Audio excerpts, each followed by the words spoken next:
এই মুহূর্তে ছবি দেখাবো আপনাদের আশা কর্মীদের স্বাস্থ্য ভবন ঘেরাও কর্মসূচিতে ধুন্ধুমার পরিস্থিতি। দেখুন একবার, স্বাস্থ্য ভবনের সামনে বিক্ষোভ দেখাচ্ছেন আশা কর্মীরা। তাদের বকেয়া বেতনের দাবিতে আশা কর্মীদের এই বিক্ষোভ। ছবি দেখাচ্ছি আপনাদের এই মুহূর্তে। আশা কর্মীদের স্বাস্থ্য ভবন ঘেরাও কর্মসূচিকে কেন্দ্র করে ধুন্ধুমার পরিস্থিতি। স্বাস্থ্য ভবনের সামনে বিক্ষোভ দেখাচ্ছেন আশা কর্মীরা।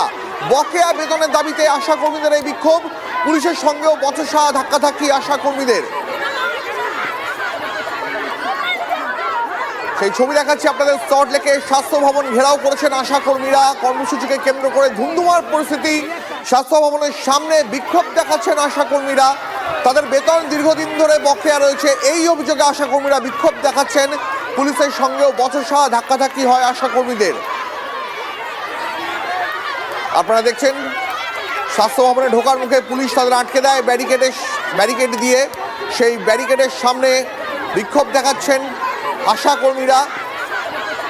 পুলিশ তাদের আটকানোর চেষ্টা করছে। এই মুহূর্তে ধুন্ধুমার পরিস্থিতি সল্টলেকে স্বাস্থ্য ভবনের সামনে ঘেরাও কর্মসূচি আশা কর্মীদের। তাদের বেতন দীর্ঘদিন ধরেই বকেয়া, এই অভিযোগে আশা কর্মীরা বিক্ষোভ দেখাচ্ছেন। বিক্ষোভের মধ্যেই পুলিশের সঙ্গে ব্যাপক ধাক্কাধাক্কি বচসা আশা কর্মীদের। আমাদের প্রতিনিধি রঞ্জিত আমাদের সঙ্গে রয়েছেন। রঞ্জিত, এই মুহূর্তে কি পরিস্থিতি? দেখো, পশ্চিমবঙ্গ পৌর স্বাস্থ্য কর্মী কন্ট্রাকচুয়াল ইউনিয়নের ডাকে যে স্বাস্থ্য ভবন ঘেরাও এবং ডেপুটেশন কর্মসূচি, তুমি জানো যে এই 23শে ডিসেম্বর থেকে 2025 রাজ্য জুড়ে যে পৌর স্বাস্থ্য কর্মীদের লাগাতার কর্মবিরতি, সেই কর্মবিরতির আজ 16 দিনে। এবং মূলত তাদের দাবি ন্যূনতম ভাতা বৃদ্ধি, মাসের পর মাস বকেয়া প্রদান, মাতৃত্বকালীন ছুটি সহ একাধিক দাবি দাবা নিয়ে তারা কিন্তু স্বাস্থ্য ভবনের গেটের সামনে এই মুহূর্তে বসে রয়েছেন। এবং আশা কর্মীদের সঙ্গে পুলিশের এক প্রকার ধস্তাধস্তি হয়। যখন আশা কর্মীরা ব্যারিকেড ভেঙে স্বাস্থ্য ভবনের দিকে এগোনোর চেষ্টা করে, সেই সময় পর্যন্ত ব্যাপক পুলিশের সঙ্গে ধস্তাধস্তি হয়। সেই সময় পুলিশের, অর্থাৎ মহিলা পুলিশের সংখ্যা কতিপয় থাকার কারণে কিন্তু সেইখান থেকে এক প্রকার প্রথম ব্যারিকেডটি ভেঙে দেয়। অবশেষে কিন্তু তারা একদম স্বাস্থ্য ভবনের গেটের সামনে চলে আসে এবং সেখানে পুলিশের ঘেরাটোপে তারা আটকে যায়। এই মুহূর্তে তারা বিক্ষোভ দেখাচ্ছেন এবং তাদের যে দাবি দাবা পূরণ না হলেও অনতিকাল ধরে কিন্তু তারা কর্মবিরতি পালন করবেন, এমনটাই কিন্তু পৌর স্বাস্থ্য কর্মী এবং আশা কর্মীরা, অর্থাৎ আরবান এবং রুরাল আশা কর্মীরা কিন্তু জানাচ্ছেন। রঞ্জিত, এখনো পর্যন্ত প্রশাসনের তরফ থেকে তাদের এই অভিযোগের কোনো পাল্টা প্রতিক্রিয়া পাওয়া গেছে? দেখো, প্রশাসনের পক্ষ থেকে আগেই তাদের প্রশাসনকে জানানো হয়েছিল তারা প্রায় 5 থেকে 600 জন আশাকর্মী তারা জড়ো হবেন, তেমনটাই কিন্তু জানানো হয়েছিল। এবং সেই মতো কিন্তু পুলিশ প্রশাসনের পক্ষ থেকে কিন্তু তাদের একটি নির্দিষ্ট ঘেরাটোপে জায়গা করেছিল। এবং দেখা গেল পরবর্তী ক্ষেত্রে এবং পুলিশের দাবি দাবা, অর্থাৎ পুলিশ তাদের যখন সরতে বলে সেই সময় তারা সরতে অনতি দূরে কিন্তু সরতে তারা রাজি হননি। এরপরেই কিন্তু পুলিশের সঙ্গে প্রথমে বচসা হয় এবং তারপরে কিন্তু পুলিশের যে ঘেরাটোপ, অর্থাৎ গার্ডরেল ছিল, সেই গার্ডরেল ভেঙে কিন্তু আশা কর্মীরা কিন্তু স্বাস্থ্য ভবনের দিকে এগিয়ে যাওয়ার চেষ্টা করে এবং সেখানে কিন্তু প্রতিহত হয় দ্বিতীয় গার্ডরেলে। এবং তাদের যে দাবি দাবা, সেই দাবি দাবা যদি না মেটায়, অর্থাৎ যদি না মেটে, সেই কারণে তারা কিন্তু লাগাতার কিন্তু কর্মবিরতির পথে যাবেন, এমনটাই জানাচ্ছেন আশা কর্মী ইউনিয়নের সম্পাদিকা। রঞ্জিত, আমাদের সঙ্গে থাকো। আরেকবার দর্শকদের দেখাই আশা কর্মীদের স্বাস্থ্য ভবন ঘেরাও কর্মসূচিকে কেন্দ্র করে ধুন্ধুমার পরিস্থিতি সল্টলেকে। স্বাস্থ্য ভবনের সামনে বিক্ষোভ দেখাচ্ছেন আশা কর্মীরা। পুলিশের সঙ্গে তাদের ধাক্কাধাক্কি বচসা হয়। তাদের বেতন দীর্ঘদিন ধরেই বকেয়া, এই অভিযোগে আশা কর্মীরা বিক্ষোভ দেখাচ্ছেন। রঞ্জিত, যে বাংলা স্বাস্থ্য ব্যবস্থা অনেকাংশে এই আশা কর্মীদের ওপর নির্ভরশীল, সেখানে এত সংখ্যক আশা কর্মী যদি বিক্ষোভে সামিল হয়, তাহলে তো স্বাস্থ্য পরিষেবাতেও তার একটা প্রভাব পড়ার কথা। একদমই। দেখো দীপ, তারা কিন্তু লাগাতার, আজকে হচ্ছে তাদের লাগাতার কর্মবিরতির 16 দিন, অর্থাৎ তাদের কিন্তু একগুচ্ছ দাবি দাবা রয়েছে। যে তারা মাসিক যে ভাতা পায় তা কিন্তু খুবই ন্যূনতম, অর্থাৎ 5000 সামথিং টাকা তারা পায় এবং তাদের কিন্তু কমপক্ষে 15,000 টাকা। রঞ্জিত, আমাদের সঙ্গে থাকো, আমি আসবো তোমার কাছে। এই মুহূর্তে যারা বিক্ষোভ দেখাচ্ছেন যে আশা কর্মীরা, তাদের বক্তব্য শোনায়।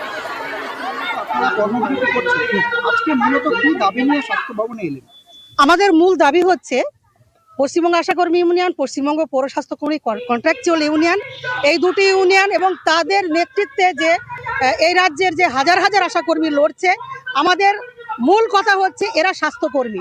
এরা অন্যের স্বাস্থ্য, অন্যের মাতৃত্ব, অন্যের শিশুর সন্তানের স্বাস্থ্যকে গড়ে দিচ্ছে, সুরক্ষিত করছে, মাতৃত্বকে সুরক্ষিত করছে।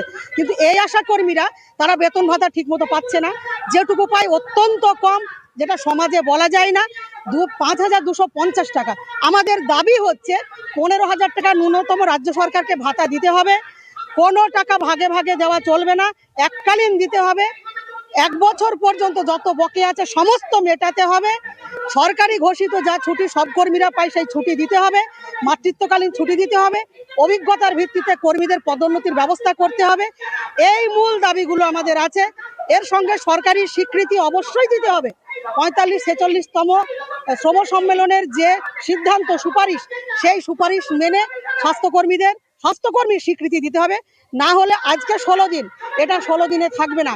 এই কর্মবিরতি কর্মীরা করছে, সে জানে তার বেতন ভাতা পাবে না, তা সত্ত্বেও সে ধার দেনা করেও এই লড়াই আন্দোলনে আছে, এত কষ্টে এত যন্ত্রণায় আছে। সরকার তাদের চোখের ওপরেই আছে, দেখছে। সরকার কিন্তু নানান সময় এই কর্মীদের অনেক প্রশংসা করেন, অ্যাওয়ার্ড দেন, বঙ্গজননী বলেছেন, নানান পদকে ভূষিত করেছেন, কিন্তু তার বেঁচে থাকার জন্য যে ন্যূনতম যে ব্যবস্থা করা দরকার সেটা করছে না। পুজোর আগে, ঈদের আগে কর্মীরা তাদের 5 মাস 6 মাস করে বাকি থাকে, তারা টাকা পায় না। উৎসবে তার ছেলে মেয়েকে কিছু দিতে পারে না। আর উৎসবে আমাদের মাননীয় মুখ্যমন্ত্রী, প্রধানমন্ত্রী কেউ পিছিয়ে নেই। কত দান খয়রাতি ক্লাবকে, মানে কত বড় বড় ঘোষণা করছেন উৎসব করার জন্য, আনন্দ করার জন্য।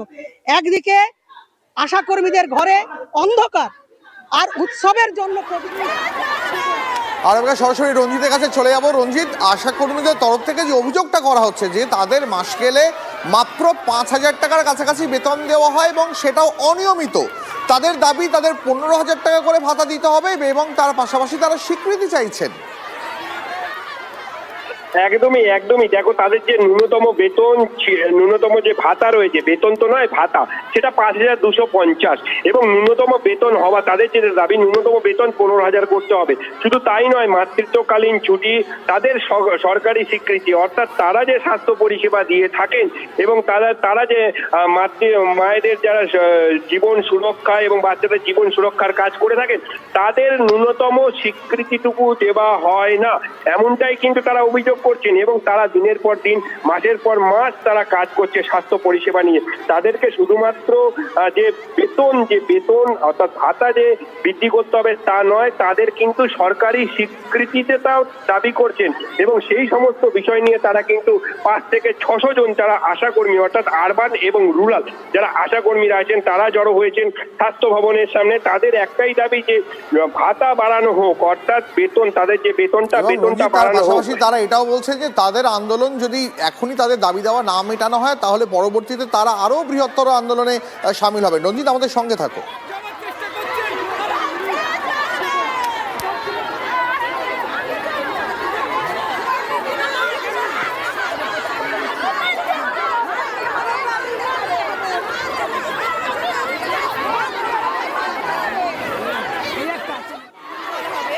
তেইশ তারিখ থেকে আমরা রাস্তায় আছি। 23 বলতে গেলে পরে ভুল বলা হবে। আমরা গত 22শে আগস্ট কিন্তু মাননীয় মুখ্যমন্ত্রীর বাড়ি অভিযান করেছিলাম। ওখানে কিন্তু আমরা একটা আশ্বাস পেয়েছিলাম, ওখান থেকে জানানো হয়েছিল যে আমাদেরকে ডাকা হবে, কিন্তু তারপরেও আমাদের ডাকা হয়নি। আমরা খুব নিরাশ হয়েছি, ভীষণ হতাশ হয়েছি। এবং তারপরে আমরা গত 11ই নভেম্বর ইউডিএম অর্থাৎ পৌর স্বাস্থ্যকর্মীদের দেখভাল যিনি করেন, মাননীয় পৌরমন্ত্রীর কাছে গিয়েছিলাম দেখা করতে। উনিও দেখা করেননি, কিন্তু সময় দিয়েছিলেন যে 7 থেকে 8 দিনের মধ্যে আমাদের সঙ্গে বসবেন, সেই বসাটাও হয়নি। আমরা যার ফলে 23 তারিখ থেকে আমরা আন্দোলনে নামতে বাধ্য হয়েছি। এখানে বলে রাখা প্রয়োজন, আন্দোলন করবার সময় গত 3 দিন আগে হাওড়া মিউনিসিপ্যালিটির আমাদের এক দিদি মারা গেছেন ব্রেন টিউমারে। তার বাড়িতে কিন্তু এই মুহূর্তে অন্ধ স্বামী এবং 12 বছরের একটি বাচ্চা। আমাদের যে মুখ্যমন্ত্রী ঘোষণা করেছিলেন কর্মরত অবস্থায় মৃত্যু হলে পরে 5 লক্ষ টাকা পাবে, সেই টাকা আমার দিদিরা আজ পর্যন্ত তার পরিবারগুলো পায়নি।